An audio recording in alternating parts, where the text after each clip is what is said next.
Very good evening to all of the students. आज अपना तीसरा सेशन है इस चैप्टर का, that is NCERT lesson number 6 molecular basis of inheritance, packaging of DNA helix. को आप में से कोई बता सकता है मुझे क्रोमोसोम, क्रोमेटिड्स एंड क्रोमेटिन, इनमें क्या डिफरेंस होता है? क्रोमोसोम वो होते हैं जो जिसको हिंदी में बोलते हैं गुणसूत्र, एंड 23 पेयर्स होते हैं अपने अंदर, जो हर एक कैरेक्टर्स को होल्ड किए हुए होते हैं। जो 44 सब में सेम होते हैं, 45 एंड 46 दोनों में मेल और फीमेल में अलग होते हैं। अगर मेल है तो एक्सएस होगी और अगर फीमेल है तो एक्सएक्स होगा, मेल है तो एक्सवाई होगा। ये अपना क्रोमोसोम्स है। लेकिन क्रोमेटिड एंड क्रोमेटिन, एक क्रोमेटिड TID एंड एक क्रोमेटिन TIN, ये क्या होते हैं पता है? क्रोमेटिन तो जब मतलब सेल डिवीजन स्टार्ट होता है तो सेल के बीच में एक जेनेटिक मटेरियल होता है जिसको बोलते हैं क्रोमेटिन। जब वो जेनेटिक मटेरियल सेपरेट होने लगता है तो वो क्रोमेटिन बनता है। Exactly, when it will go undergo the cell division, उसको अपन बोल देंगे अपन क्रोमेटिड। सही बात है, एकदम सही बात है, वेरी गुड। मेरे को एक्सपेक्टेड नहीं था, वेरी गुड। मुझे नहीं लगा था इसका आंसर मुझे मिलेगा, लेकिन अच्छी बात है आपको इतना नॉलेज है। अब बात आती है अपने डीएनए हेलिक्स की पैकेजिंग के बारे में, ठीक है? तो आपको एनसीईआरटी के अंदर ये स्ट्रक्चर दे रखी है, ठीक है? ये गोला है, गोले के बाहर सांप लिपटा हुआ है, ऐसी एक स्ट्रक्चर दे रखी है। इसके बारे में मैं थोड़ा बताती हूँ। उससे पहले अपन को पता होना चाहिए कि अपनी बॉडी है, ह्यूमन बीइंग है, ह्यूमन बीइंग के अंदर डिप्लॉइड सेल में, हैप्लॉइड सेल में कितना अमाउंट होता है एक डीएनए का। हमें मालूम होना चाहिए कि कोई डीएनए का कितना अमाउंट होता है हैप्लॉइड और डिप्लॉइड सेल में। तो मैं बताती हूँ आपको। डिप्लॉइड सेल है ह्यूमन की, मैमेलियंस की, उसमें डीएनए अमाउंट होता है 6.6 × 10⁹ बेस पेयर।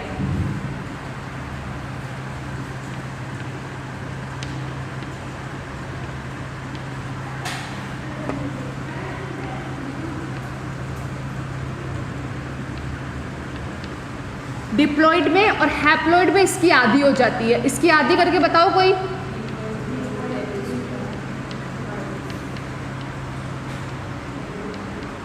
चलो, ये होता है एक अमाउंट, सर्टेन अमाउंट जो डीएनए का होता ही होता है, मौजूद होता ही होता है। और मैमेलियंस में डीएनए की लेंथ कितनी होती है? नियर अबाउट 2 से 2.2, 2.3, मतलब 2 to 2.2, 2.3 इतनी मीटर इसकी लेंथ होती है अपने ह्यूमन बीइंग्स में, मैमेलियंस में। अब मैं ये जो बोलना चाह रही हूँ वो इसलिए बोलना चाह रही हूँ कि ये अपन को पता है, ये डिस्कवरीज हो चुकी है। ये किसके लिए है? ये यूकैरियोट्स के लिए है। लेकिन क्या प्रोकैरियोट्स में ऐसा होता है? नहीं होता है, क्योंकि प्रोकैरियोट्स में बैक्टीरियाज भी आ जाते हैं, प्रोकैरियोट्स में वायरसेस भी आ जाते हैं, एल्गीज भी आ जाती है, ब्लू ग्रीन एल्गी हुई, बहुत सारे प्रिमिटिव ऑर्गेनिजम्स आ जाते हैं। तो प्रोकैरियोट्स में थोड़ा डिफ्रेंशिएट हो जाती है चीज़ें। ये वायर बार बार आज पैर में आ रहा है मेरे, इधर जाना ही नहीं मुश्किल हो रहा है मेरा। चलो, तो होता ये है कि डीएनए जो है उसकी एक तरह से सर्टेन पैकेजिंग होती है। पैकेजिंग की ज़रूरत क्यों होती है? क्योंकि यूकैरियोटिक सेल में एक वेल डिफाइंड न्यूक्लियस होता है, प्रोकैरियोट्स में वेल डिफाइंड न्यूक्लियस नहीं होता है। तो उसको थोड़ा सा अपने आप को स्टेबिलिटी के लिए अपने जेनेटिक मटेरियल को कॉम्पैक्ट फॉर्म में तो रखना पड़ेगा ना। यूकैरियोट्स में हमेशा न्यूक्लियस होता है जो कॉम्पैक्टिबिलिटी ला देता है, तो कोई बाहरी एफर्ट्स की ज़रूरत नहीं पड़ती है, फाइन। लेकिन प्रोकैरियोट्स में ज़रूरत पड़ती है, क्योंकि प्रोकैरियोट्स में वेल डिफाइंड न्यूक्लियस हमेशा एब्सेंट होता है। इस वजह से उसको कॉम्पैक्टिबिलिटी चाहिए अपने आप की स्टेबिलिटी के लिए, फाइन। तो होता ये है कि ये जो डीएनए है, एक बार समझो, ये डीएनए है, नॉर्मली बता रही हूँ। तो इस डीएनए को अगर मैं खोल दूँ यहाँ से, ठीक है, तो यहाँ पे पता चलेगा खोलने के बाद कि यहाँ पे एक ऐसी सी स्ट्रक्चर है, तो इसको अगर खींच के बाहर लाके वहाँ स्टडी करेंगे, माइक्रोस्कोपिक स्टडी करेंगे ना, तो पता ये चलेगा कि ये क्या स्ट्रक्चर है। ये स्ट्रक्चर है एक प्रोटीन और दूसरा डीएनए, ये दोनों मिलके एक तरह से स्ट्रक्चर बना रहे हैं जिनको अपन बोल रहे हैं क्रोमेटिड। जो प्रोटीन है वो ऑक्टामर प्रोटीन है, हिस्टोन प्रोटीन है जिसको हिस्टोन बोलते हैं, और 1 2 3 4 5 6 7 8 प्रोटीन्स मिलके, 8 हिस्टोन मॉलिक्यूल्स मिलके एक यूनिट ऑफ H1 प्रोटीन बनाती है। हिस्टोन को हमेशा H1 प्रोटीन बोलते हैं, ठीक है। तो ये जो H1 प्रोटीन होगी ये हमेशा सेंट्रलाइज्ड होगी, सेंटर में होगी ये H1 प्रोटीन। और जो अपना डीएनए पोर्शन है, जो यहाँ वाला पोर्शन है, जो मैंने ये भी खोल के दिखाया आपको, ये डीएनए इसमें स्पाइरल फॉर्म में अटैच्ड होगा, बाहर ऐसे इसको स्पाइरल। अब मैं 3D में आपको दिखा नहीं सकती, इसलिए 3D में आपको इसमें भी कोई खास पता नहीं चलेगा। देखो ये जो है ये मैंने बनाया है, अब इसके आगे आप देखोगे कि ग्रीन वाला जो है वो ग्रीन वाला, अब ये ऐसे क्यों है, ये 3D में है ना, तो यही वाला पोर्शन अभी 2D में दिख रहा है और ये ऐसे दिखेगा 3D में, है वही लेकिन ये ऐसे दिखेगा। अब एक चीज़ तो आप मेरा सामने से यूँ देख रहे हो, मेरा हाथ तो ये 2D में है, लेकिन अगर मैं ऐसे कर देती हूँ तो हाथ तो मेरा वही है, लेकिन आप सरफेस तो कम लगेगा ना आपको, एरिया तो कम लगेगा ना आपको, बस वही बात है।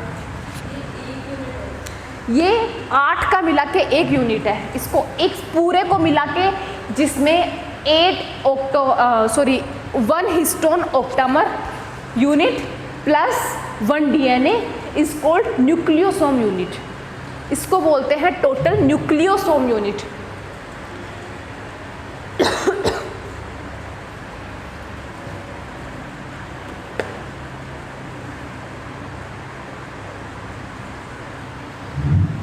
लिखना साइड में डीएनए प्लस प्रोटीन, प्रोटीन कौन सी, हिस्टोन प्रोटीन।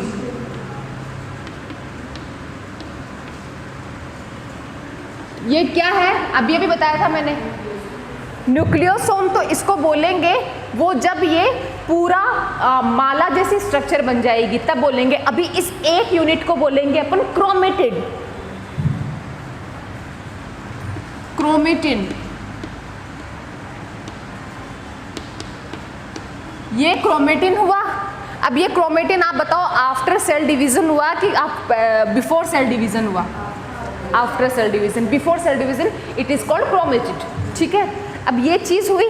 अब देखो एक आप कि मैंने अभी एक चीज़ बताई थी यहाँ पे, ये जो डीएनए है इसका ये वाला पोर्शन, इसको मैं एक्सप्लेन करती हूँ आपको कि जैसे ये प्रोकैरियोट्स की बात हो रही है यहाँ पे, ठीक है। तो जैसे ये न्यूक्लियस है, न्यूक्लियस के बाहर न्यूक्लियर मेम्ब्रेन नहीं होती है प्रोकैरियोट्स में, पता है, ठीक है।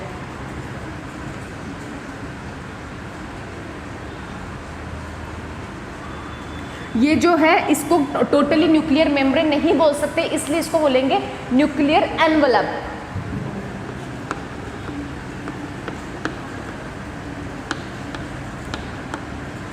न्यूक्लियर एनवलप, ठीक। अब जो मैंने अंदर की जो एक स्ट्रक्चर बताई है ना, ये जो क्रोमेटिन पार्ट बताया ना मैंने आपको भी, ये कंडेंस फॉर्म में है। कंडेंस फॉर्म में ये बहुत डार्क हो गया है, तो कहीं कहीं जगह पे ये ऐसे भी हो गया है,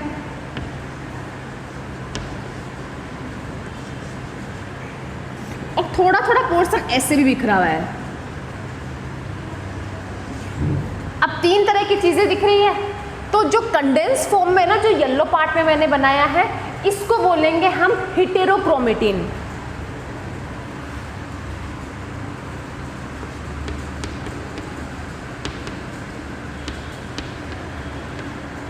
हेटेरोक्रोमेटिन।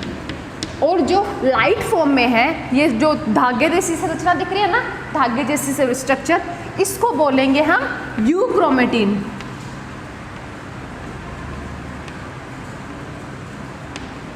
अब आप कंफ्यूज हो रहे होंगे कि क्या पढ़ रहे हैं, मैं बताती हूँ आपको कि मैंने एक चीज़ बताई, जो ये ओक्टामर है, ओक्टामर के पूरे बाहर डीएनए उसको रैप्ड किए हुए हैं सराउंडिंग, तो उस डीएनए को ये चीज़ यहाँ से उठ के आई है।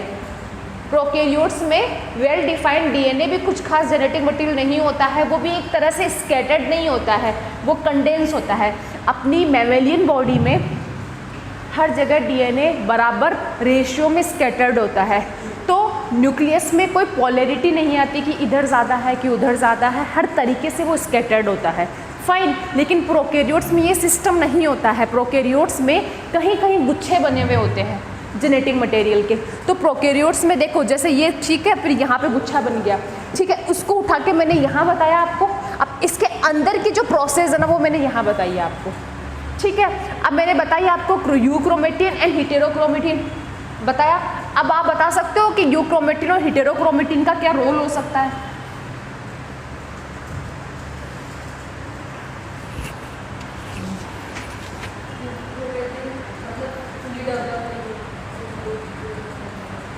नहीं बच्चा, देखो मैं बताती हूँ। हेटेरोक्रोमेटिन जो होता है वो डार्क होता है just because of tight packaging, ठीक है। तो लिखना साथ में कि टाइटली पैकेज्ड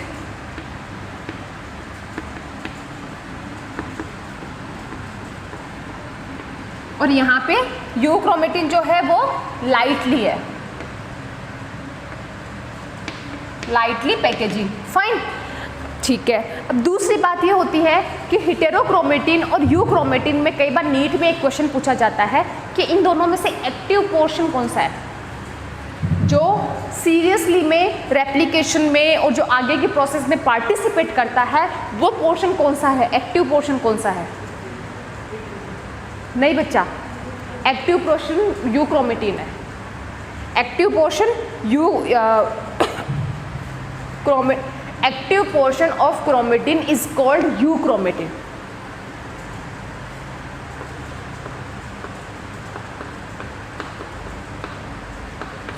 हेटेरोक्रोमेटिन इतना ज़्यादा डेंस्ड फॉर्म में हो जाता है कि इतना टाइटली पैक्ड हो जाता है कि वो लेस एक्टिव हो जाता है, और ये थोड़ा स्टेगर्ड रहता है, बिखरा हुआ रहता है, तो ये एक्टिव पोर्शन होता है ये, ठीक है। अब अपनी बात आती है जो हेटेरोक्रोमेटिन है। अब अपनी बात है कि जो हेटेरोक्रोमेटिन है ये भी 2 टाइप्स का होता है। पहला है कॉन्स्टिट्यूटिव, दूसरा है फैकल्टेटिव, ठीक है। जो फैकल्टेटिव होता है वो वर्थलेस होता है एक तरीके से। वर्थलेस कैसे बोल सकते हैं? वो साइलेंस्ड होता है। साइलेंस मतलब उसको उसके सारे कैरेक्टर्स को छुपा दिया जाता है। किसकी वजह से साइलेंस्ड होता है? जो हिस्टोन है, हिस्टोन के एसिटाइलेशन की वजह से। एसिटिल ग्रुप आके हिस्टोन से जुड़ जाएगा, जैसे ही जुड़ेगा वो फैकल्टेटिव पार्ट को साइलेंस कर देगा, ठीक है। तो मैं इधर लिख दे रही हूँ।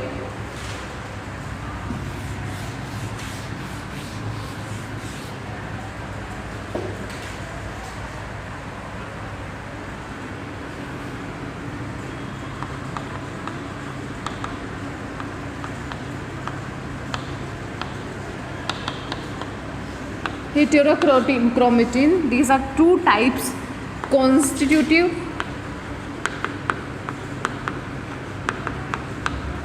second one is facultative.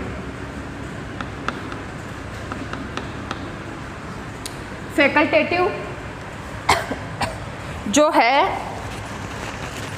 वो इनएक्टिव होता है, वर्थलेस होता है,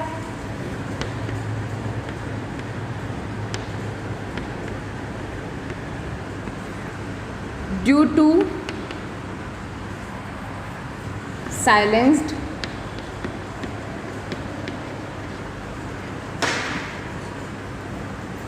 एसिटाइलेशन या फिर मिथाइलेशन, नहीं acetylation, white Chowk,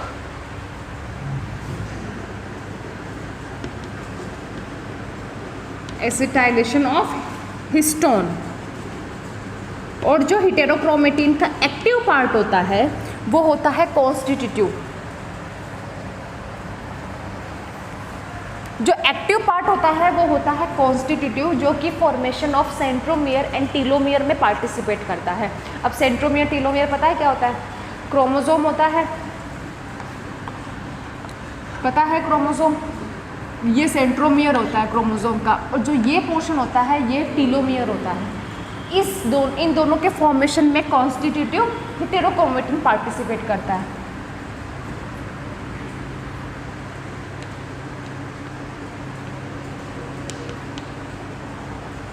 formation of centromere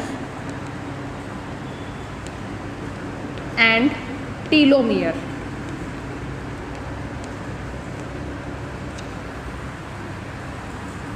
आई बात समझ में आ रहा है? आरएनए वर्ल्ड हेडिंग दी है, लेकिन सब कुछ करवाएंगे वो डीएनए का। क्यों दी है हेडिंग? पढ़ेंगे सारा अपन डीएनए का अपन रेप्लिकेशन पढ़ेंगे, डीएनए का ट्रांसक्रिप्शन पढ़ेंगे, उसके बाद प्रोटीन सिंथेसिस पढ़ेंगे, लेकिन यहाँ पे अपन को आरएनए वर्ल्ड क्यों दे दी हेडिंग? वो इसलिए दे दी हेडिंग, क्यों दे दी बताओ? नहीं, प्रेजेंट नहीं होता है डीएनए में। आरएनए प्रेजेंट कहाँ होता है बच्चा?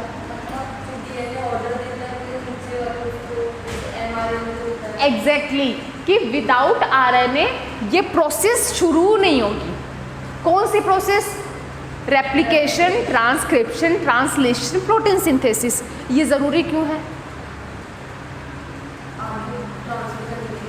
एक्चुअली बस इसलिए ज़रूरी है कि जेनेटिक मटेरियल को जब तक वो रेप्लिकेट नहीं होगा, जब तक वो कोडिंग नहीं करेगा, जब तक वो अपना मैसेज कोड फॉर्म में आगे ट्रांसफ़र नहीं करेगा, तो वो चीज़ आगे बढ़ेगी कैसे? वो तो वहीं रुक जाएगी, ब्लॉक हो जाएगी। तो वो चीज़ पढ़ना है अपन को, ठीक है?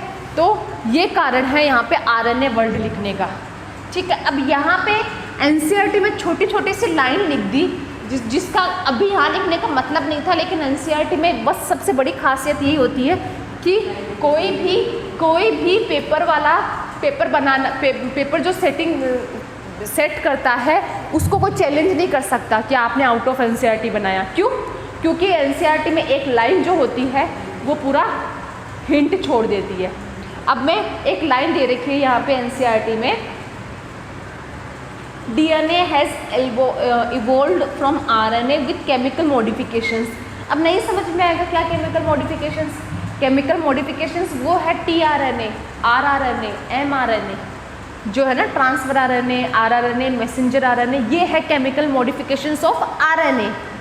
अब ये लाइन इसने एक हिंट भी नहीं दिया मैं किस बारे में बात करना चाह रहा हूँ, लेकिन उसने ये चीज़ बोल दी यहाँ पे। अब उनके बिना होगा नहीं यहाँ पे प्रोटीन सिंथेसिस, उनके बिना नहीं होगी चीज़ें, इसलिए ये चीज़ बहुत इम्पोर्टेंट होती है कि एनसीईआरटी की लाइन टू लाइन हमें याद हो, ठीक है?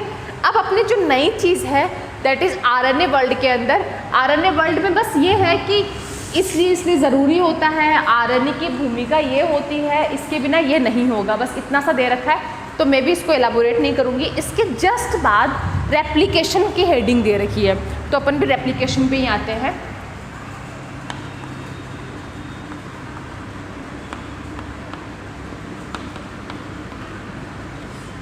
रेप्लिकेशन का मतलब क्या होता है? फोटोकॉपी बनाना, जैसे हो वैसा का वैसा दूसरा बना लेना, ठीक है? हाँ, तो ये जो रेप्लिकेशन है, ये एक मॉडल जो है वो दिया गया था Watson and Crick. Watson and Crick के थे जिन्होंने डबल हेलिक्स मॉडल दिया था डीएनए का, तो इन्होंने ही रेप्लिकेशन को मॉडल को दिया था। लेकिन रेप्लिकेशन क्या बोलना चाह रहा है ये कि जो डीएनए है, अब देखो डीएनए बेटा मैं हमेशा ये बनाती हूँ ना मैं, ठीक है? ये ना बना के अगर मैं इसको यूँ बना दूँ तो कोई दिक्कत थोड़ी है, पैरेलली है। और एक चीज़ बताई थी मैंने, 5 डेज से शुरुआत होती है, तो नीचे वाला 5 डेज ये होता है, सही है? पैरेलल है, सही है? चलो ये सही है, तो आप समझ में आ गया कि मैं आगे से जहाँ से शुरुआत करूँ। अब मैं जब बोलना चलो ये तो नेक्स्ट मॉडल में पढ़ाऊँगी मैं। जो वॉटसन एंड क्रिक है, इन्होंने ये बोला था कि किसी भी डीएनए को रेप्लिकेट होने के लिए एक इनिशिएटिव चाहिए। वो इनिशिएशन का काम कौन करता है? वो एंजाइम्स करते हैं, ठीक है? तो वो और जो क्या बोलते हैं, जो डीएनए है जो रेप्लिकेट होने वाला है, वो रेप्लिकेट होने के बाद जो प्रोडक्ट बनता है उसमें हाफ पोर्शन पेरेंटल होता है और हाफ पोर्शन न्यूली हाइब्रिड होता है। तो इस चीज़ को सेमी कंजर्वेटिव फॉर्म बोला उसने, जो प्रोसेस है वो सेमी कंजर्वेटिव है, ठीक है। तो ये बोल तो दिया इन्होंने, किसने, वॉटसन एंड क्रिक ने, लेकिन एक्सपेरिमेंट के तौर पे साबित किसने किया, वो किया मेसल्सन एंड स्टॉल। मेसल्सन और स्टॉल ये दो बेटा दो अच्छे ऐसे साइंटिस्ट हैं जिनका हर बार क्वेश्चन पूछा जाता है, और आई थिंक इस बार भी था इसका क्वेश्चन, मेसल्सन एंड स्टॉल का। तो ये एक्सपेरिमेंट बहुत इंपॉर्टेंट है, तो इसको बहुत अच्छे से समझना, जहाँ पे भी लगे नहीं समझ में आ रहा है पूछ लेना। पहली बात तो यही कि ये मेसल्सन स्टॉल ने किस चीज़ को साबित करने के लिए किया एक्सपेरिमेंट, इस चीज़ को साबित करने के लिए किया कि डीएनए का जो रेप्लिकेशन है वो सेमी कंजर्वेटिव फॉर्म का होता है। ये है इसका, हमेशा जो भी आप एक्सपेरिमेंट पढ़ो ना उसका हमेशा साइंटिस्ट का नाम याद होना चाहिए। अगर एनसीईआरटी में ईयर दे रखा है तो ईयर पता होना चाहिए, लेकिन किस पे काम किया है, अगर बैक्टीरिया पे किया है तो बैक्टीरिया का नाम याद हो, बीच वाला चाहे माल सारा भूल जाना, लेकिन लास्ट में जो रिजल्ट निकला है वो हमेशा याद होना चाहिए। मेसल्सन and stall experiment,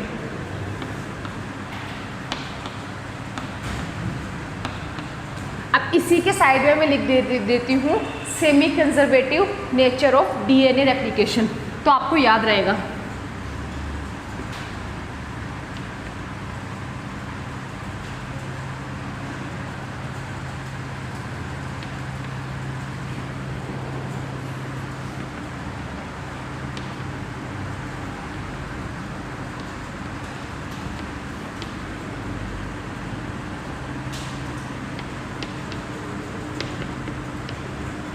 semi conservative nature of DNA replication होता यह है कि इन्होंने अपने एक्सपेरिमेंट में, आज तो चौक सारी छोटी छोटी मिल गई मेरे को, ये कौन सा कलर है,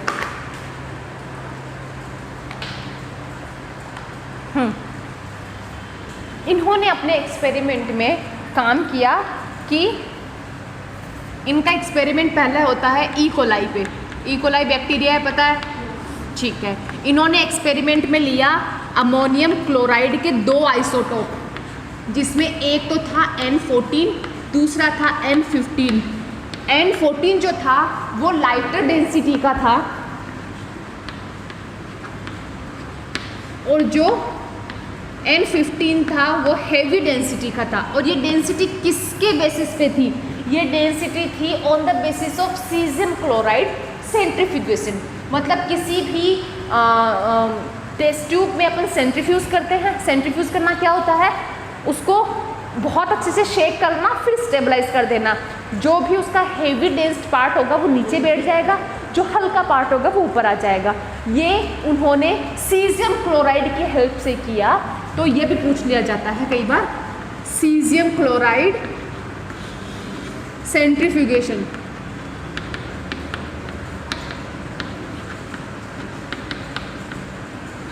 चलो अब आगे है, आगे ये बोलना चाहते हैं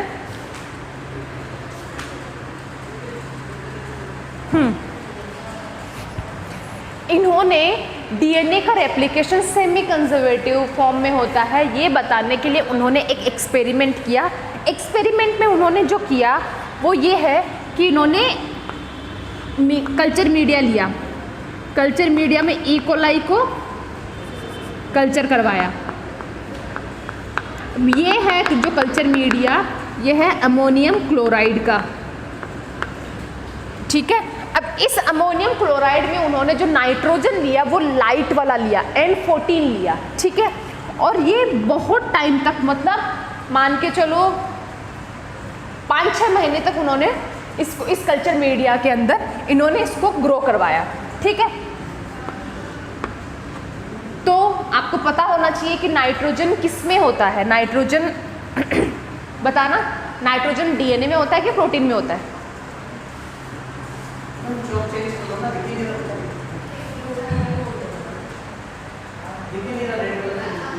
अच्छा ये वाला अभी लिया है मैंने।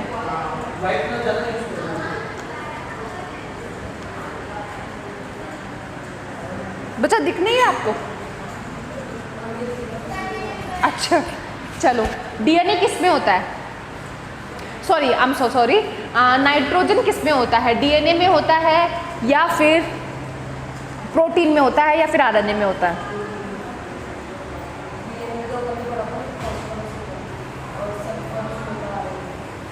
नहीं नहीं नहीं नहीं, नहीं वो तो ठीक है। नाइट्रोजनस बेसिस किससे बना है?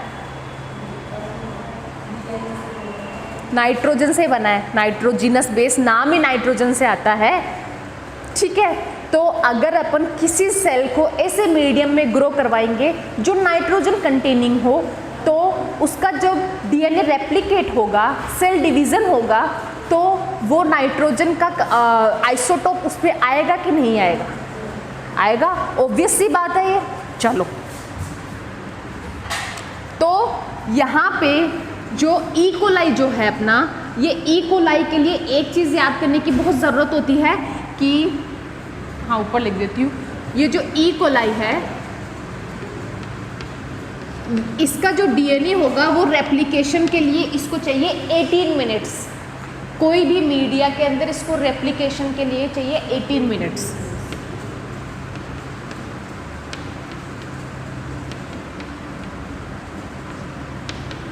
और फर्दर सेल डिवीज़न के लिए इसको चाहिए 2 मिनट्स।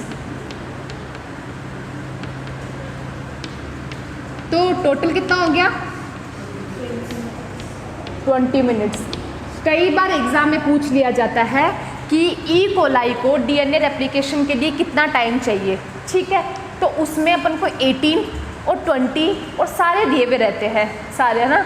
तो केवल डीएनए रेप्लिकेशन पूछे तो 18, लेकिन कंप्लीट सेल रेप्लिकेशन पूछ ले, वो कंप्लीट डीएनए रेप्लिकेशन पूछ ले, तो हमेशा 20 मिनट्स अपन को टिक करना है। फाइन।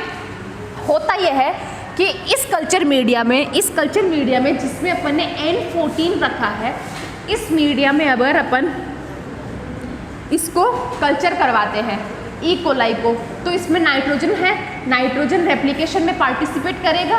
और आइसोटोप का मतलब बस ये होता है कि जैसे लेबल कर देना, किसी चीज़ को लेबल कर देना। क्यों लेबल कर देना? कि वो लेबल्ड चीज़ अगर नेक्स्ट वाली जनरेशन में जा रही है तो अपन वो हाईलाइट हो जाए, लेबल्ड चीज़। बस इतना मतलब होता है आइसोटोप का मतलब, कि कोई चीज़ लेबल्ड हो जाना जिसको अपन आइडेंटिफाई कर सके। फाइन। तो बात यहाँ पे आती है कि ये जो नेक्स्ट वाला जो मीडिया बनेगा, अब पहला जो है वो 20 मिनट होगा, पहला 20 मिनट होगा। यहाँ पे सेपरेट नहीं पूछते, 18 मिनट्स 2 मिनट्स, यहाँ पे सीधा 20 मिनट्स, ठीक है। पहला सेल डिवीज़न, पहला रेप्लिकेशन हुआ, तो डीएनए है। अब डीएनए के दोनों स्ट्रैंड को अलग कर लूँ मैं, दोनों स्ट्रैंड अलग हो जाएंगे। दोनों स्ट्रैंड में N14 होगा या नहीं होगा? N14 होगा, क्योंकि अपन ने दे ही रखा है मीडिया में उसको, ठीक है।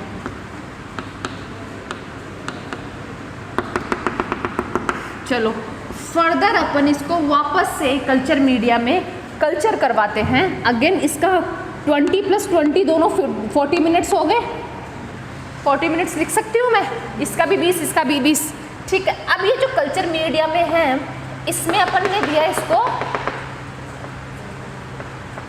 कौन सा वाला नाइट्रोजन? 15 वाला नाइट्रोजन दिया अपन ने इसको, ठीक है। 15 वाला नाइट्रोजन मिला, तो यहाँ पे होता ये है कि यहाँ से जो पहले N14 था वो तो आएगा अगले वाले में, ये तो पहले वाला N14 है। लेकिन जो इस मीडिया में कल्चर करने वाला ई कोलाई का रेप्लिकेशन है वो 15 वाला हो जाएगा, क्योंकि मीडिया चेंज हो गया है, ठीक है। तो ये N15 और ये N15। आई बात समझ में? चलो अब होता क्या है, अब इसको अपन बोल सकते हैं कि ये पेरेंटल है, पूरा पेरेंटल है, ठीक है। और इसको बोल सकते हैं कि वो पूरा न्यू है, नहीं, इसको अपन हाइब्रिड बोल सकते हैं।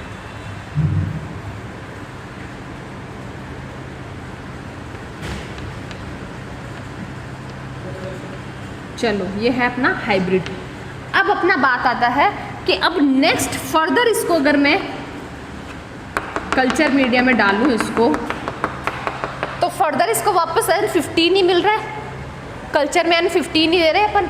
तो फर्दर ये क्या होगा, चारों अलग अलग हो जाएंगे। 2 है, 2 के 4 अलग अलग हो जाएंगे, सेपरेट हो जाएंगे। सेपरेट आपको हमेशा पता होना चाहिए, सेपरेशन के टाइम पे मीन्स रेप्लिकेशन के टाइम पे एक जो डीएनए स्ट्रैंड है, एक डीएनए स्ट्रैंड 2 अलग अलग हो जाएंगे। 2 अलग अलग होने का मतलब है 2 जो नए बनेंगे उसमें एक तो पेरेंट वाला रहेगा ही रहेगा ना, बस ये कारण होता है इसका।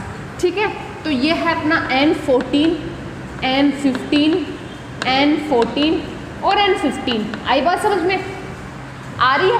अब जो यहाँ पे नया कल्चर से बनेगा वो सिर्फ N15 वाला बनने वाला है। ठीक है, N15, N15, N15, N15।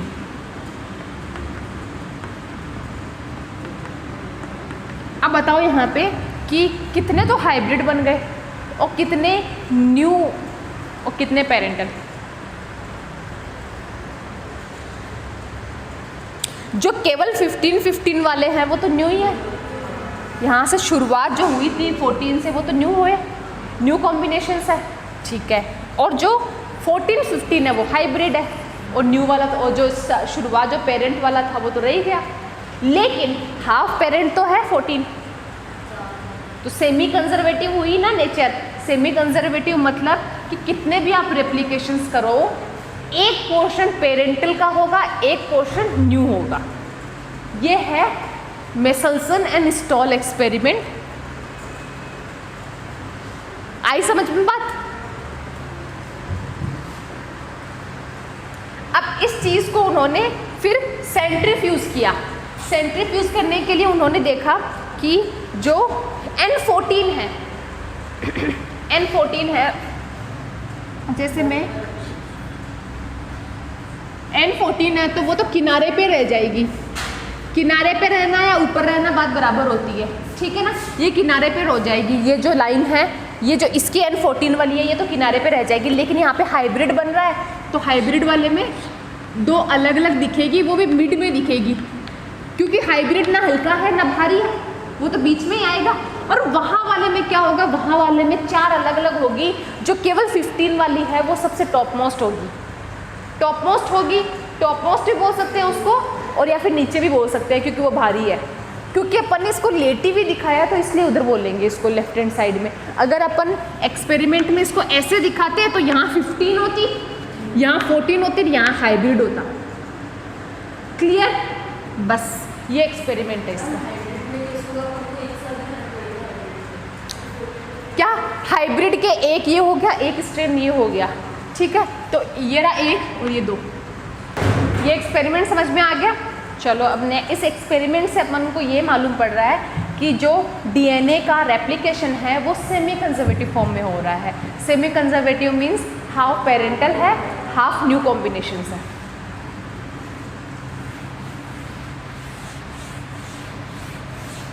अब नेक्स्ट जो अपन पढ़ेंगे वो अपन पढ़ेंगे रेप्लिकेशन हो कैसे रहा है। ये तो हमें पता चल गया सेमी कंजर्वेटिव फॉर्म में हो रहा है, लेकिन हो कैसे रहा है रेप्लिकेशन।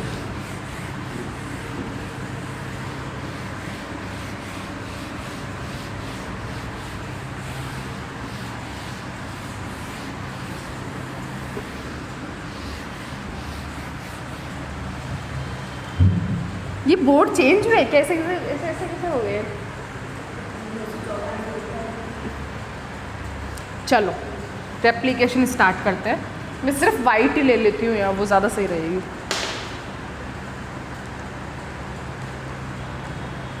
छोटी है ना वाइट सारी। चलो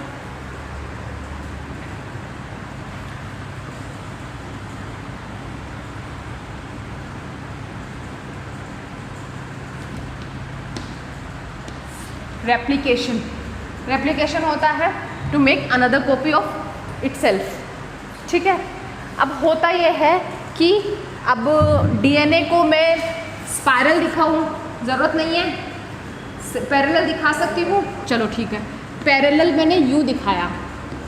अब ये समझना कि मैंने एक चीज़ लेक्चर के शुरुआत में बोली थी आपको कि डीएनए का, मेमेलियन के अंदर डीएनए का लेंथ जो होता है वो 2.2 या 2.3 तक होता है। फाइन। अब ये छोटा नहीं होता है, इतना सारा कितना हुआ, 2 से 2.5 मीटर का हुआ, दिस मीन्स इससे तो ज़्यादा हुआ वो, ठीक है। इतना मीटर का है अगर, तो बहुत इजी टास्क नहीं होता है उसको रेप्लिकेट करवाना। तो उसमें से हाफ पोर्शन से भी कम पोर्शन होता है जो रेप्लिकेट होता है। रेप्लिकेट होते जाओ, आगे बढ़ते जाओ, एक साथ में नहीं होता है। थोड़ा पोर्शन हुआ जो, लेकिन जो थोड़ा पोर्शन होता है वो नीचे से यूँ खुल जाता है। फाइन, ये डीएनए ही है, ठीक है। डीएनए है, जब तक ये खुलेगा नहीं तब तक शुरुआत कैसे होगी रेप्लिकेशन की। आई बात समझ में? तो ये चीज़ खुल गया। इस चीज़ को जो ये वाला है कीप जैसी संरचना बनी है, इसको बोलते हैं रेप्लिकेशन फोक।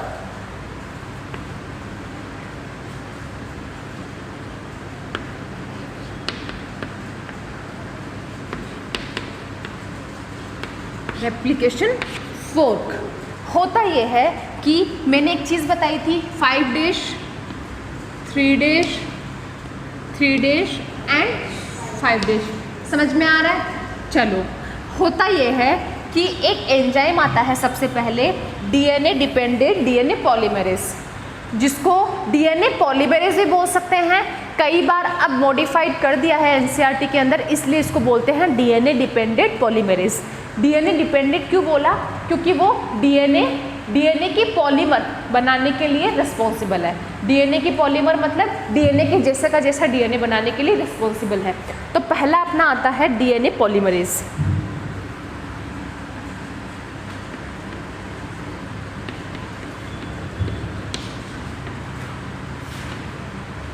ये 3 में साथ में लिखा देती हूँ। पहला आता है डीएनए पॉलीमरेज, फिर दूसरा आता है डीएनए हेलिकेज, और तीसरा आता है डीएनए लाइगेज।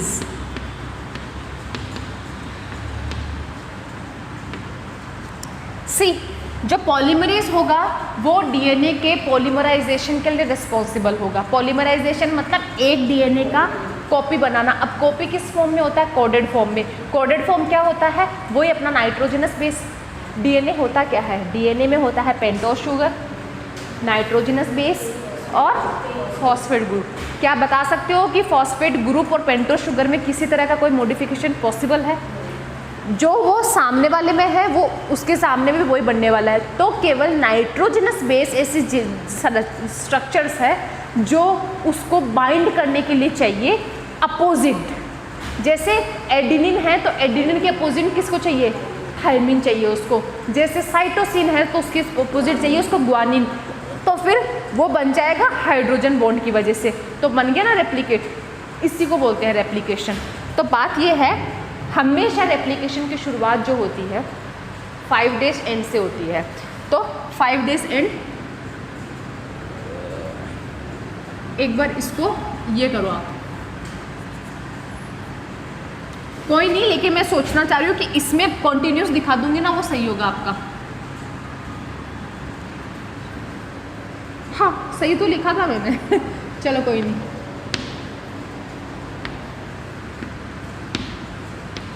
हमेशा डीएनए में रेप्लिकेशन की शुरुआत 5 डेज एंड से होती है। तो ये इसका जो नया बनेगा इसके जैसे का जैसा, वो इसका 5 डेज ये हो जाएगा। होगा कि नहीं होगा? ये क्या है? ये जो बनी है ये क्या है? ये डाइन्यूक्लियोटाइड चेन है। देखो A T G C, अगर ऐसा है यहाँ पे न्यूक्लियोटाइड अगर इस सीक्वेंस में है तो यहाँ पे जो डीएनए पॉलीमरेज है, जो फर्स्ट एंजाइम है, ये क्या करेगा? ये यहाँ पे DNTPs पड़े हुए हैं। DNTPs का मतलब समझते हो? डाइन्यूक्लियोसाइड ट्राइफॉस्फेट। DNTPs जो नाइट्रोजनस बेसिस होते हैं ना, AT GC U A T, ये सब होते हैं ना, इनको कंबाइंड तरीके में बोलते हैं DNTPs, di nucleoside triphosphate, DNTPs।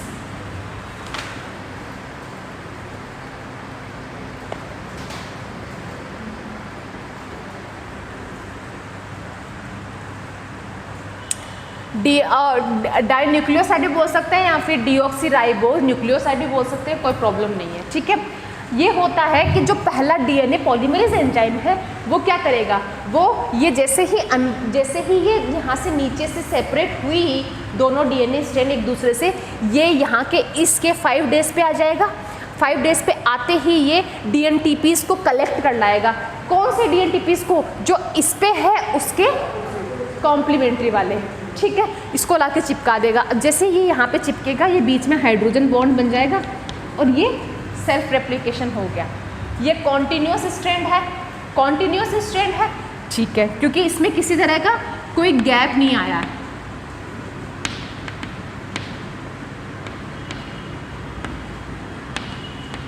चलो अब नेक्स्ट अपन बात करते हैं ये वाली की। मैंने हमेशा बोला कि 5 डेज से 3 डेज की तरफ होता है, लेकिन ये सोचो कि यहाँ पे अगर मैं 5 डेज से 3 डेज की तरफ बनाने चाहूँ तो ये ऊपर की तरफ नहीं हो जाएगी स्ट्रैंड। एक सेकेंड बच्चा, 5 डेज से 3 डेज, हाँ सही है।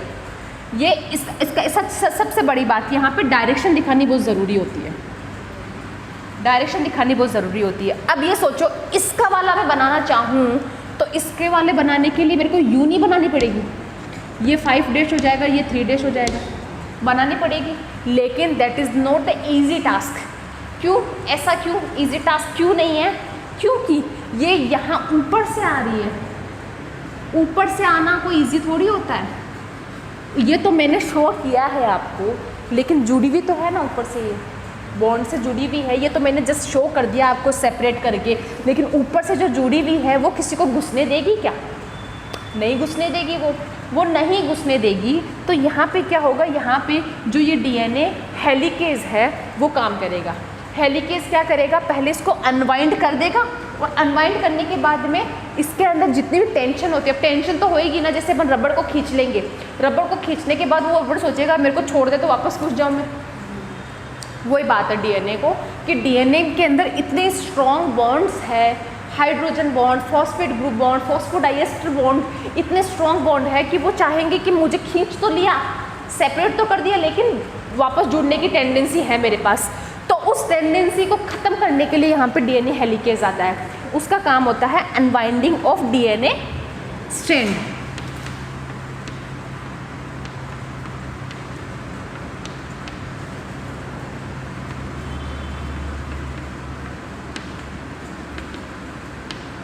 Unwinding of DNA strand.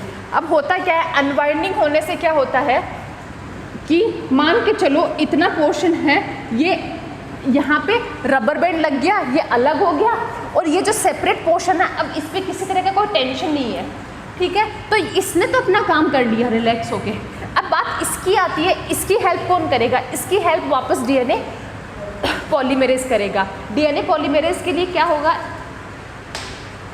हाँ, इसकी हेल्प डीएनए पॉलीमरेज कैसे करेगा, वो यहाँ पे डीएनटीपीएस लाएगा। डीएनटीपीएस क्या है? Deoxyribose nucleoside triphosphate. ये लेके आएगा, लेकिन ये लेके पहले जैसे इसने चिपका दी थी ना यहाँ पे लाके, ऐसे नहीं चिपकेगा। क्यों? क्योंकि उसको एंड मिल गया था चिपकने के लिए।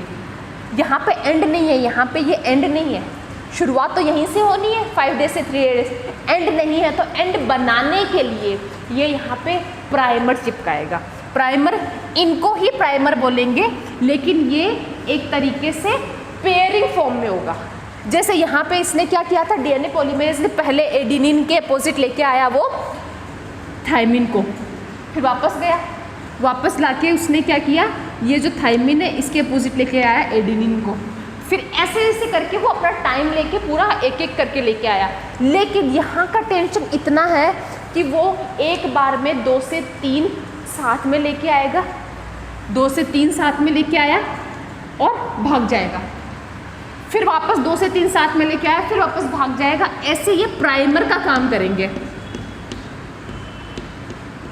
अब ये फ्रेगमेंट फॉर्म में हुआ, चिपक नहीं पाए क्योंकि इनके पास लाने की तो जगह है, लेकिन चिपकाने के लिए क्या है, चिपकाने के लिए अभी कुछ नहीं है। तो ये जो फ्रेगमेंट है, इन फ्रेगमेंट को बोलते हैं ओकाजाकी फ्रेगमेंट। ओकाजाकी इसलिए बोलते हैं कि ओकाजाकी एक साइंटिस्ट थे, उन्होंने फ्रेगमेंट खोजा तो इनके नाम पे हो गया। Okazaki fragment.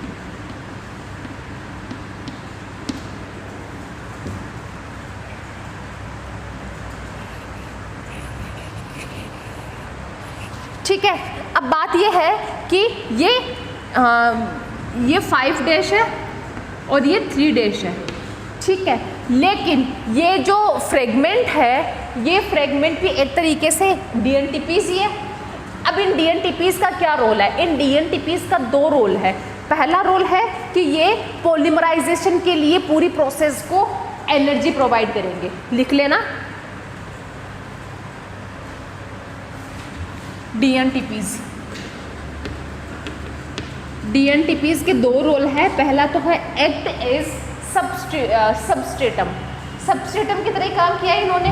ये एक तरह से सबस्ट्रेटम की तरह इन्होंने, मतलब सबस्ट्रेट होता है कि मेरा हाथ खाली है, इस पे आके जो भी चिपकना चिपक जाओ, ये होता है सबस्ट्रेट। और सारे एंजाइम्स जो होते हैं वो सारे सबस्ट्रेट का ही काम करते हैं, सारे एंजाइमों का काम यही होता है। तो पहला है एक्ट एज सबस्ट्रेट,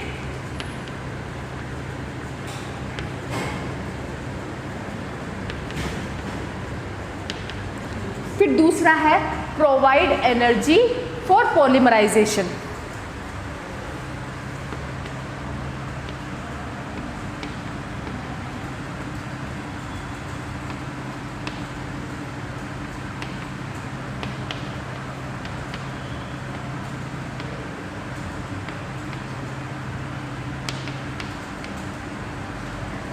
आई बात समझ में?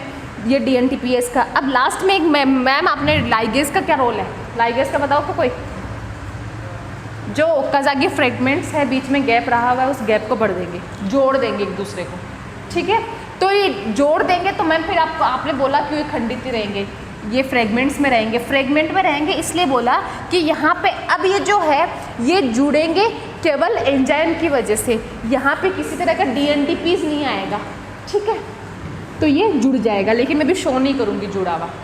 आप बस ये लिख लो to लाइजिंग of DNA fragments.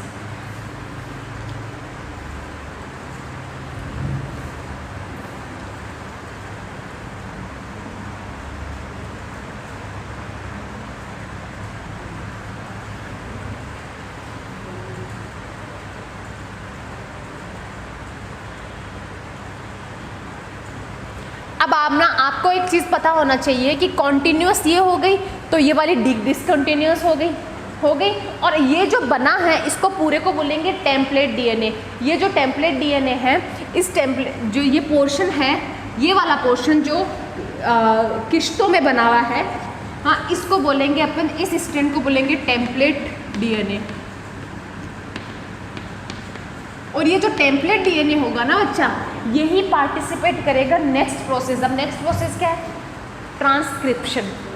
Transcription में यही वाला पोर्शन है जो आगे जाएगा, participate in transcription.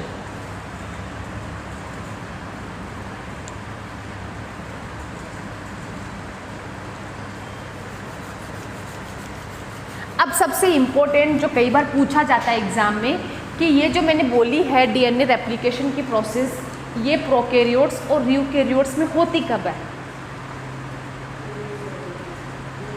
During cell division, ठीक है। अब ड्यूरिंग सेल डिवीज़न में कितने पार्ट होते हैं? Meiosis, mitosis. मियोसिस में होते हैं, ठीक है। अब मियोसिस में कौन सी फेज़ में होता है? M phase, prophase, anaphase. कौन सी प्रोफेज में होता है? एस फेज सुनी है? जी नोड और जी एस के बीच में एक एस फेज होती है, इंटरफेज के बाद वाली एस फेज, जिसको सिंथेसिस फेज भी बोलते हैं, उस फेज में होता है यूकैरियोट्स में। तो लिख लेना, जो यूकैरियोट्स में है उसमें एस फेज में होती है।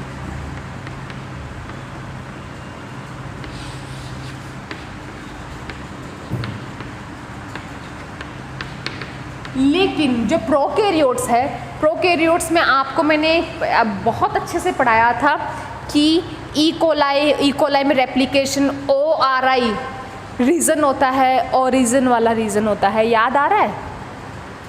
कुछ याद आ रहा है? ओरी करके एक जगह होती है, चलो PBr 320 याद है? पढ़ाया कि नहीं पढ़ाया मैंने आपको? 11th को पढ़ाया क्या? नहीं पढ़ाया? अच्छा, तभी तुम लोगों के चेहरे नम हो गए। चलो 11th में पढ़ाया होगा। फिर कैसे 11th में पढ़ाया? बायोटेक नहीं पढ़ी क्या आपने? वो जेनेटिक्स वाले लेक्चर, हाँ वही तो जेनेटिक्स वाले लेक्चर वो पढ़ा नहीं क्या तुम लोगों ने? तभी तुम लोगों को पढ़ाया है। मैंने एक स्ट्रक्चर पढ़ाई थी PBr 322 की, तो उसमें एक ये वाली, अरे आज तो बहुत ही, या तो ये मैं गिरूंगी या फिर टूट जाएगा जी। चलो इसमें एक यहाँ पे एक रीज़न होता है जिसको ओरी रीज़न बोलते हैं, ORI, that is origin of replication reason होता है, हर प्रोकैरियोट में मौजूद होता है। यहीं से शुरुआत होती है रेप्लिकेशन की। और किस फेज़ में होती है? वो होती है प्रायर ऑफ फ्यूज़न। जो फिजन जो होती है ना, फिजन उससे पहले।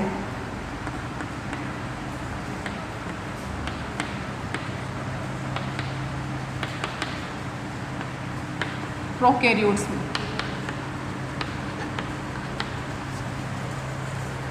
फाइन। ये सबसे इम्पोर्टेंट है। ये एस फेज में होता है यूकैरियोट्स में, और फिजन से जस्ट पहले होता है प्रोकैरियोट्स में। क्योंकि प्रोकैरियोट्स में ये चीज़ें नहीं होती ना, मियोसिस नहीं होता प्रोकैरियोट्स में, तो वो एस फेज प्रोफेज ये कहाँ से लेके आएगा? तो ऐसे ही बात, जब दो न्यूक्लियस एक दूसरे से मिलेंगे, फ्यूज़ करेंगे, उससे पहले।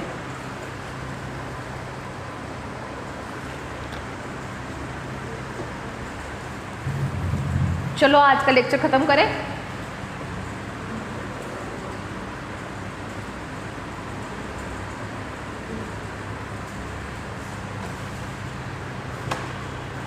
अब मैं आज से ये रूटीन बनाऊंगी आप लोगों का कि जो मैं पढ़ाती हूँ उसको रिकॉल अभी क्लास में करा के जाऊँ, ताकि आप उसको मेमोराइज़ करके आओगे। दूसरे दिन मुझे इतना टाइम नहीं ख़राब करना पड़ेगा, आपको मेरे को समझ में आ जाएगा, आपको समझ में आ रही चीज़ें। चलो शुरुआत की थी आज अपन ने कहाँ से? क्या? ठीक है, क्या था उसमें?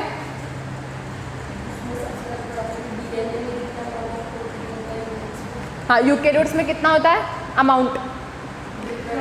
डिप्लॉइड में कितना होता है? 6.6 × 10⁹ बेस पेयर इसकी यूनिट होती है, फाइन।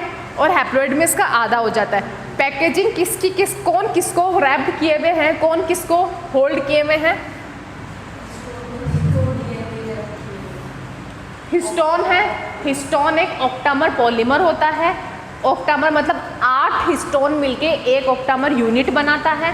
उसको ये एक तरह से प्रोटीन होती है, उसको स्पाइरली डीएनए रैप किया हुआ होता है। इस पूरी स्ट्रक्चर को अपन बोल सकते हैं न्यूक्लियोसोम, बाद में बोलते हैं, पहले इसको क्रोमेटिन बोलते हैं।